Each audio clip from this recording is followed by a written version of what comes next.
This week's vlog is all about having to make a split-second decision, which involves taking a big risk and then having to face the question of whether it was worth taking in the first place. Oh, I really wish we could stay here, but there's a big problem. We've got snow.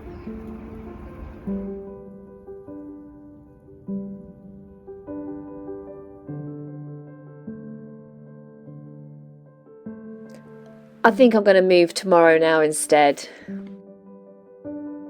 Wow, it's a really great and drizzly day today. Now I'm going to reverse. I'm going to reverse all the way to the junction. It's not far, but reversing is never easy. I'm having to reverse because it's not possible to turn a 60-foot narrowboat in here.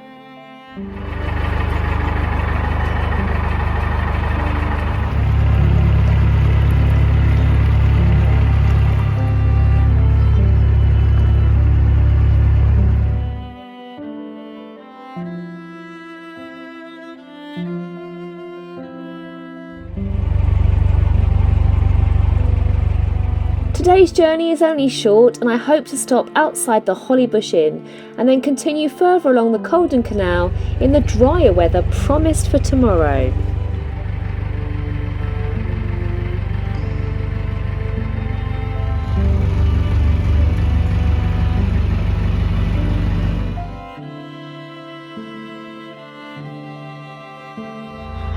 So I'm just drifting. I'm just turning it now. Let it go round on there by itself.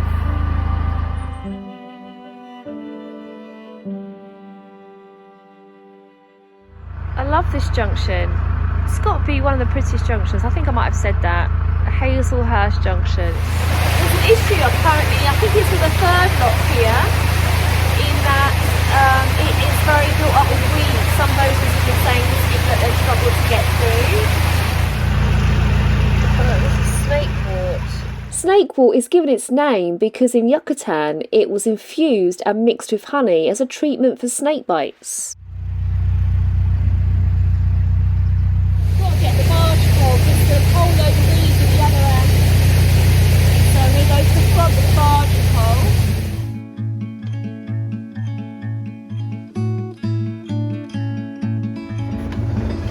Make sure I don't. Oh! Well done. And then I start the difficult and rather disconcerting shoving of what looks like a pair of legs in weed through the lock gate.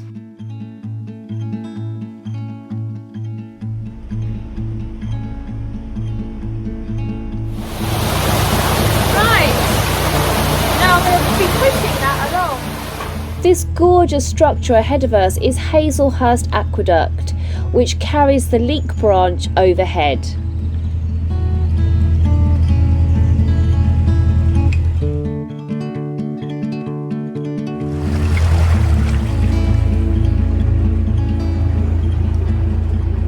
The leak branch, which is way up there, was built in 1801 to take cheaper coal to Leek.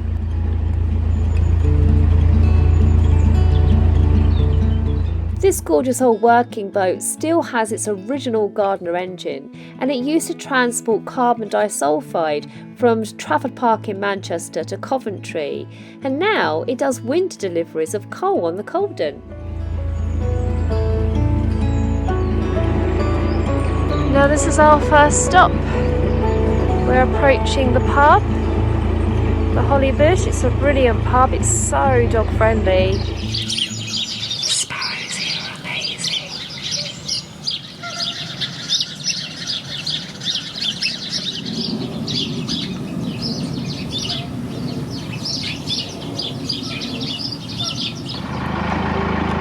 Just going past Naro Sunflower, and a big thank you, Joe, for giving me the Waterways World magazines. Bye bye to the Sparrows. We're trying to get to Consall today and fill up with water and also be moored in a nature reserve, but there's something that might stand in our way, or should I say rage in our way.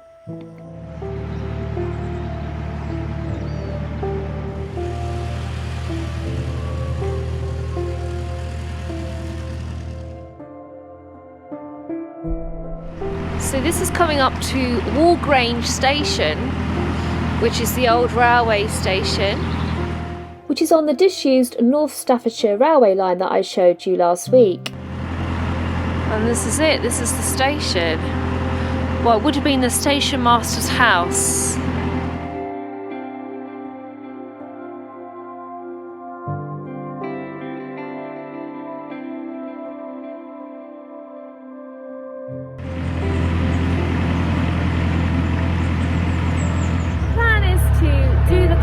Very, very slowly, and it's very bendy here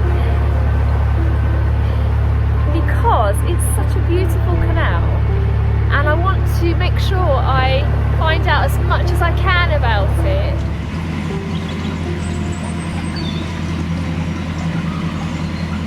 As well as our very own narrowboat dog Zephyr on board today, we also have Nanny Tomo's 12-year-old Bichon Frise Oscar.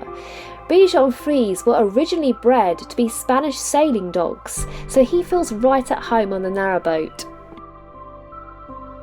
There is a bit of a dilemma today in the fact that I need to get to a water point, but to get to the water point I've got to cross the River Churnet. And the River Churnet may well be very high at the moment because we've had quite a bit of rain and yeah, we've had a lot of rain. So it'll be interesting to see if actually it'll be safe for me to get over the River Churnet to get to the water point.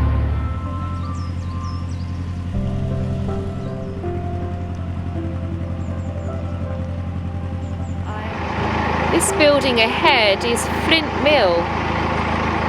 And I'm going to moor here on the way back and find out a little bit more about this gorgeous building and its history.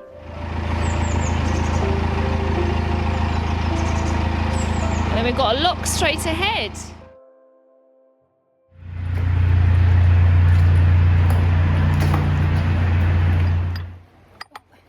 There's a very special plaque at this lock.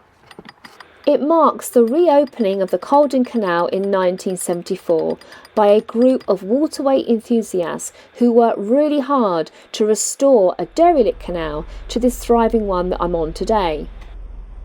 And then I had the pleasure of meeting some more waterway enthusiasts. They've been 25 years on their narrowboat. They are expert narrowboaters. Oh. If you need advice, go to Lena and Chris. That's 20 more years than I've been on my narrowboat. That means 20 more winters than I've experienced. And look at how happy they are. I find that really reassuring.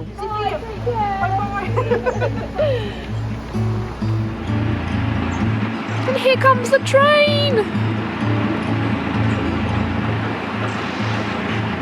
Built at the Baldwin Locomotive Company in Philadelphia, engine 6046 was exported straight to France in 1945 to help with the war effort. But several years later in Hungary, due to an admin error, she was sent for scrap. But a pilot called Martin Haynes heard about her plight and brought her back to the UK, and that's when restoration work began on her.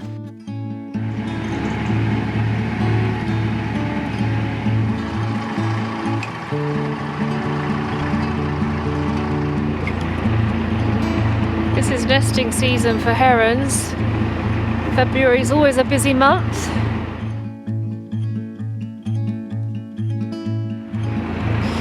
Right now I'm approaching the lock that takes you down onto the river. So I think there might be some boards telling me whether or not it's safe to proceed. We'll have a look. Navigation warning system. It is coming in quickly. I can't find where it says the sign. Hello, doggy. Hello.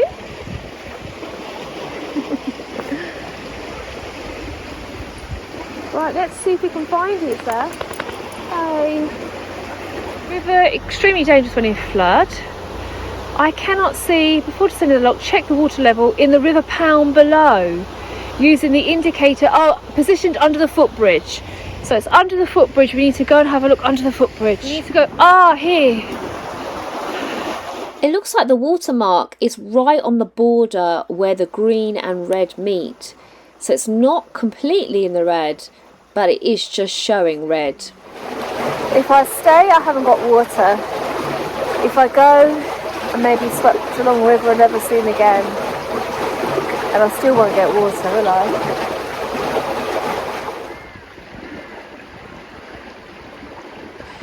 I walked further along the canal and it was much calmer further down, so it's just in this section directly out of the lock. The geese have just come to indicate the speed of the river.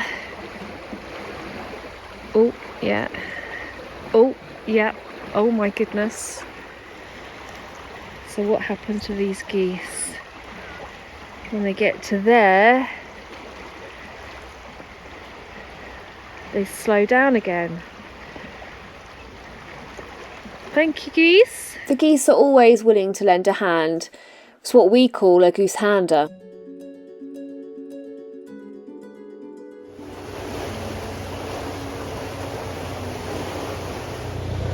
Opening it up.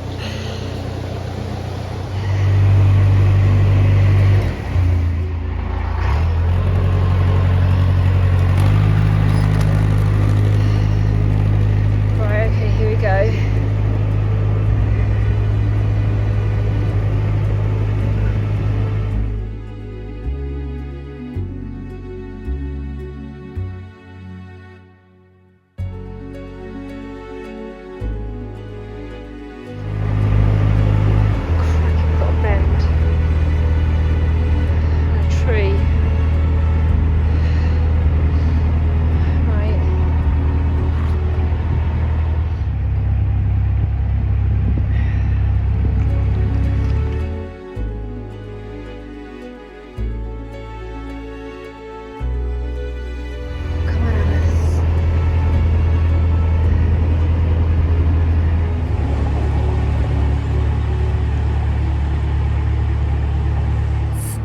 At least we can get to water now, and if it was higher up in the red, there's no way I would have gone through there.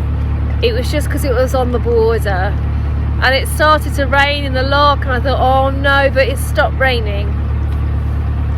So the thing to bear in mind now is we have to go that way back, and if we have a week of rain, there's no way that board is going to go down. It's only going to go further into the red, so we're going to be stuck in a section of the Colden, the river section of the Colden, unable to get off. Haven't looked at the weather forecast. I should have done that, shouldn't I? I haven't looked at the weather forecast yet, so I can go and check that when we moor. It's not far until we moor now, but at least we'll be near surfaces. We'll have a water point near us, so it could be a lot worse. This is the mooring spot, and there's a water point here. We might ask these boaters. The other boaters kindly told us where the water point was, and they also told us that they had got stuck on a sandbank further ahead, and it wasn't possible at the moment to cross over because sandbanks were blocking the navigation system. I really wish we could stay here, but there's a big problem. We can't go forwards because there's a sandbank, and then past that sandbank there's another sandbank, and there's a boat that's actually stuck between the two, so that boat can't move. And there's no internet here, and the water, the boats just told me behind, as soon as it starts raining they had to put sticks in the side of the bank because their boat raised up in level with the side of the bank. So there's so many reasons why it's just not safe really to stay here. We're going to fill up with water, we're going to stay here overnight, and then early in the morning we're going to get going and try and find somewhere safer. But it means we're going to have to battle that river, hope there's no rain overnight, and go against that current to try and get through that lock to get off the river section. Then suddenly opposite the boat, the trees lit up with siskin. Oh my goodness.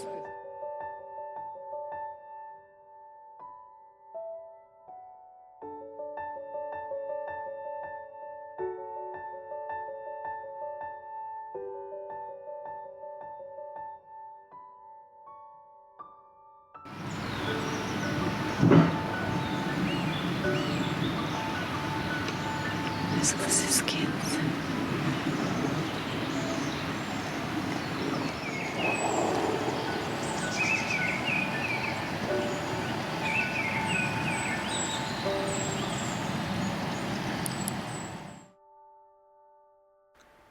Oh, this is such a perfect mooring spot. If only I could stay longer than one night.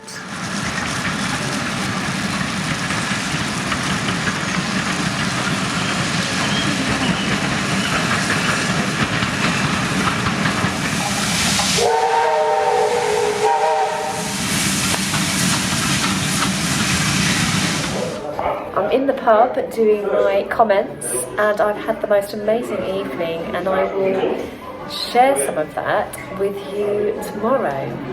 But it's been really exciting in the pub tonight, hasn't it, Thomas? It's been eventful. It's been very eventful. It's been lovely.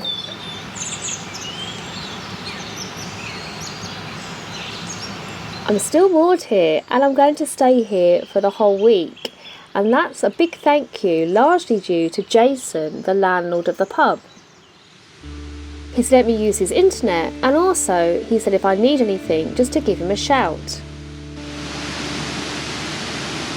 When I was at the pub last night, I got talking to some really lovely people, Helen and Mike, who told me how difficult things are for Jason, the pub landlord, at the moment. He's trying really hard to rebuild his hugely successful pub after a devastating fire broke out in it a couple of years ago. Until the kitchen can reopen in the summer, he's really reliant on people walking past and dropping in to come and have a drink.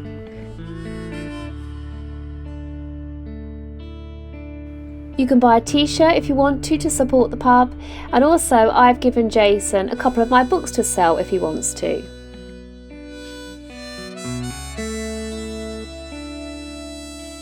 I really hope he can get through these next few months, because it's a lovely pub and he's a really kind person.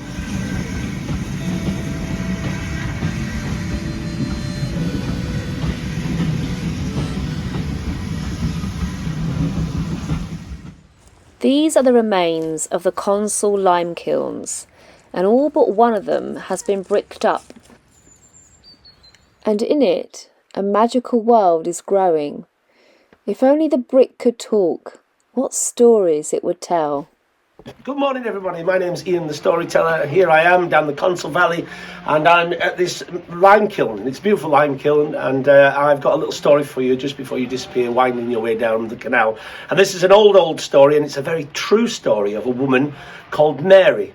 Now, this is the Calden Canal just behind the Canberra. I'm sure you'll see it at some point, and it winds 17 miles all the way from Etruria, where it meets the Trent Mersey Canal, all the way down to Froggle, where it terminates. And once upon a time, a long time ago, Mary, she worked the boats. Now, some people, they would chug coal, and some people, they would chug lime, but she made oatcakes.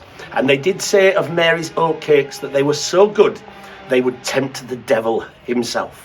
Well, Mary didn't like this, you see. She was a Christian lady. However, she made her living taking her oatcakes every morning to the lime kiln workers and the boaters waiting for that lime to take it up to the Flint Mill up at Cheddleton, you see. And she made good coin. But one evening, Mary was making her way back to the boat, and she realised she had no kindling to light her fire. It would be a cold night and there'd be no oatcakes in the morning. And so, seeing a small stack of kindling on the back of a neighbouring boat, she decided to steal some. Well, of course, you know that, do you not, that that's very ungodly.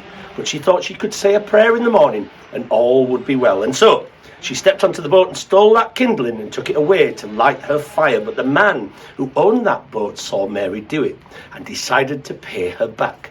And so when Mary was off selling her oatcakes the next day, he took his kindling and he made holes in the kindling with a small needle that he used to sew his canvas, and he stuffed it with black powder. Black powder, of course, we know, is gunpowder. And so the following evening, as Mary came back and stole some more kindling and took it back to her fire and lit it, well, of course, that black powder, it went up with a bang. The stovepipe, it went out the top of the boat filled with soot and cloud. Well, when eventually it settled, and Mary could see the detritus and the ruin of her fire, Well, she had no mind for black powder. She thought it was the devil himself coming down the stovepipe to steal her oatcakes. And so she packed up her boat, she went back up the Calden, up to Etruria, all those 17 miles, and then down the Trent and Mersey, and was never seen down here again. And that, dear friends, is the end of me tale. I thank you.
The Churnet Valley calls me across the hills of mist, with a journey far from easy, its calls I should resist. Yet here I am, I'm steering, rain-soaked through coat and skin, and every inch I'm nearing the river's thundering din. Past Snakewort clung to Lockwall, through weed the weight of man, I barge pole and I battle and I give it all I can, until I'm by that river, its roars pound through my ears, my hands shake and I shiver as I wind that last lock's gears. So I remember those before me, with coal and lime and oats, a vision in the spray I see those hardy working boats, and I summon up their will to Consul Point my bow, as waters rages spill, but there's no turning back now. Oh, carry me down safely, dear Churnet, hear my cry, and take me to the valley, to the place where siskins fly.